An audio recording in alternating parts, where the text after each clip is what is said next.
近日，美国国务院发言人对外表示，美国目前对中国在台海地区持续不断的恐吓行为深感关切，并声称美国有能力抵抗任何可能危及到台海安全的武力以及其他形式的威胁。当天，麦凯恩号导弹驱逐舰同日例行穿过台海海峡。众所周知，台海是美国手中少有的让中国无法忽视的心病，美国也自然是清楚这一点，因此该国只要在这方面进行动作，必定就会引起中国的强烈反对，进而美国就可以利用台海牵制中国，以达到积攒力量争取时间的目的。不过，无论美国拿台海问题做文章是什么样的目的，在我国看来，大张旗鼓地为台海撑腰，丝毫不掩饰对我国进行军事挑衅，足以说明美国当前对中国的打压行动已经不再拘泥于外交层面了，而是正在转为更加直接的军事对抗。从这个角度来看，美国相当于在向我国释放危险信号，而中美之间可以发生正面冲突的风险也在增大。美国试图把恐吓、胁迫扣到中国头上，全然无视台海本就是中国不可分割的一部分。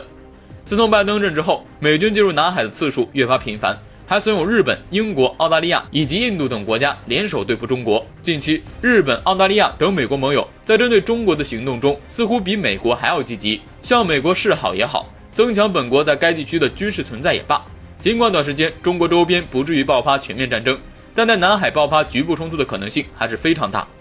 美国一副不打算与中国缓和关系的样子，既然如此，一旦冲突爆发，我国能打赢吗？实际上，如果战时是发生在中国家门口的话，我们完全不需要担心。之所以现在我国处于被动局面，一方面是因为美国已经撕破脸，未来针对中国的力度必定会越来越大，另一方面也是因为我国海军实力还比不上现在的美国海军实力。不过中国近海有部署东风反舰导弹以及岸基航空兵的快速支援，不需要担心。当然，台海问题也是美国能够接连拿出来挑事的事情，但中国的态度也发生了明显的变化，绝不允许美国如此肆无忌惮，派出军机在台海空域飞行只是反制的第一步。总之，不管美国的目的是什么，是否真的要与我国来一场面对面的较量，我国现在要做的就是时刻准备着，同时加速发展，争取到一个稳定的外部环境，从而彻底打破美国的封锁。对于美国这个国家，友好对待起不到任何效果，中国只有更加强大，才会令美国忌惮害怕。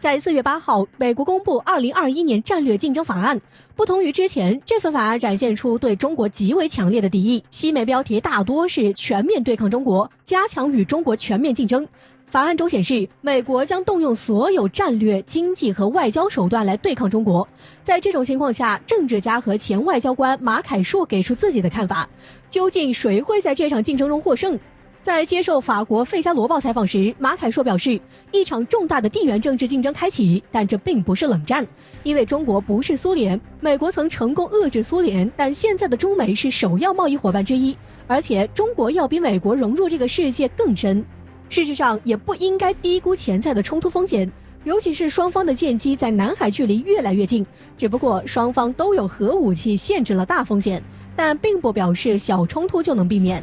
马凯硕曾在他的一本书中提到，中国的崛起动摇并激怒了西方，美国的霸权将被终结。不过在接受瑞士媒体《时报》时，马凯硕指出，并不是说美国一定会输，永远不要低估美国仍是唯一超级大国，但是美国也绝不要低估中国，但这恰恰是美国犯下最大的战略错误，和体量如此庞大的国家展开地缘政治竞争。而在面对美国，中国有3大武器。首先，中国一向以长远和战略角度来思考问题，体制、传统文化和均衡的实力结构构成中国稳健的战略之路。要尔东西南北风，我自岿然不动。美国想搞短跑，我们偏要跟他比马拉松。此外，马凯硕指出，中国已经证明了自身制度的优势，尤其是面对疫情，双方的处理能力就很明显了。美国早该意识到中国和苏联不一样。其次，中国已经是全球最大的货物贸易国，这是中国最大的底盘，谁会拒绝中国市场和中国投资？就像前段时间，美国拉拢欧盟基于虚假的人权问题制裁中国，但是却很难冲击中欧经济合作。此前，美国专家也提出，美国推进的4国机制也注定失败，因为中国手握筹码，即中国都是他们最大的贸易伙伴。最后，中国发展的内在动力。这么多年，中国一直都在努力科学发展、经济建设、强化民生并完善法治，找准了发展道路，才造就了现如今生机勃勃的发展潜能。后劲还在后边，不断缩小中美综合实力差距。马凯说认为，中国在制造条件，从而不战而屈人之兵。不过，还是要清楚一点，在可以预见的一段时间内，美国会更加疯狂。